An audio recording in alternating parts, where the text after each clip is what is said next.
Dans ton morceau le plus percutant, Mhm, tu dis que tu rappes pour certaines personnes mhm, et tu rappes pour Rof, tu lui passes mhm, un salut.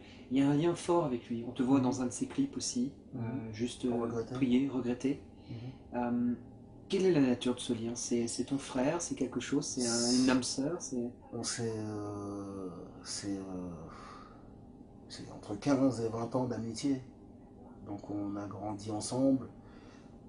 Enfin, on a grandi ensemble. Lui venait de Vitry, moi d'Orly. La première chose qui nous a rassemblés, c'est l'amour de la musique. Alors, enfin, fait partie d'Idéal Junior à un moment. Et, euh, et ensuite, on s'est jamais lâché. On a évolué ensemble. Idéal J a connu un certain succès, puis lui aussi a connu son succès. Et on a toujours évolué ensemble. Et on est liés par des choses qui sont maintenant qui vont au-delà de la musique. On a galéré ensemble. On a, on s'est battu. Enfin voilà, j'ai mangé chez lui. Je connais sa mère. Il a mangé chez moi. J'ai dormi chez lui. Je connaissais. Enfin, c'est vraiment une histoire d'amitié. Et c'est vraiment un truc étonnant. C'est vraiment un truc étonnant. Je pense pas que c'est vraiment une histoire étonnante dans le sens, quand même, c'est quand même rare que, par exemple, l'histoire de la mafia Quinfri, qui est 14 mecs qui traînent ensemble, grandissent ensemble, Qui ont tous des caractères assez trempés. ouais, et puis qu'à un moment, ils sont rassemblés par la musique, et puis à un moment, t'as 113 qui a la victoire de la musique, Rof qui fait des disques d'or. Enfin, tu sais, c'est quand même exceptionnel que pour des mecs qui ont grandi ensemble, qui se retrouvent tous à un moment à être euh, euh, des personnages forts d'un mouvement musical. Ce sera aux États-Unis, on en fera un film.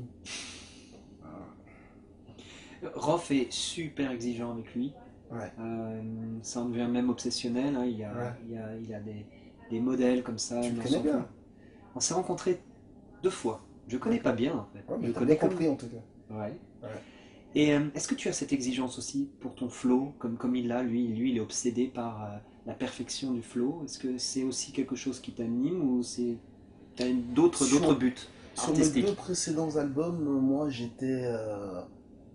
Le flow, franchement, je l'avais vraiment mis au second plan. Pour moi, c'était pas. L'important pour moi, c'était vraiment de faire passer le message et le texte avant tout. Sur cet album, L'ombre du show business, j'ai vraiment essayé d'allier les deux. La performance et le fond. Mais quand même, comme j'ai quand même toujours une priorité sur le fond, euh, je suis moins attaché à la forme, à la forme quoi qu'il arrive. Je suis moins attaché à la forme quoi qu'il arrive, mais voilà, j'estime me débrouiller quand même un petit peu.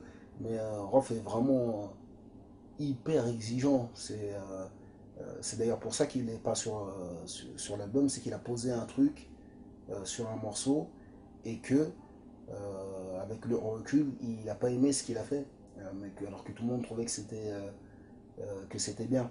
Et après, on était pris par le temps, on n'avait pas le temps de refaire le truc, et c'est pour ça qu'il n'est pas sur l'album.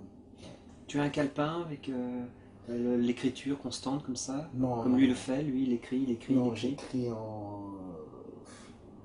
T'as d'autres. J'écris. Là, je me suis mis à écrire, je me suis mis sur un album, je me suis mis à écrire à un moment précis. J'ai écrit beaucoup en studio quand même, beaucoup, mais j'écris pas tout,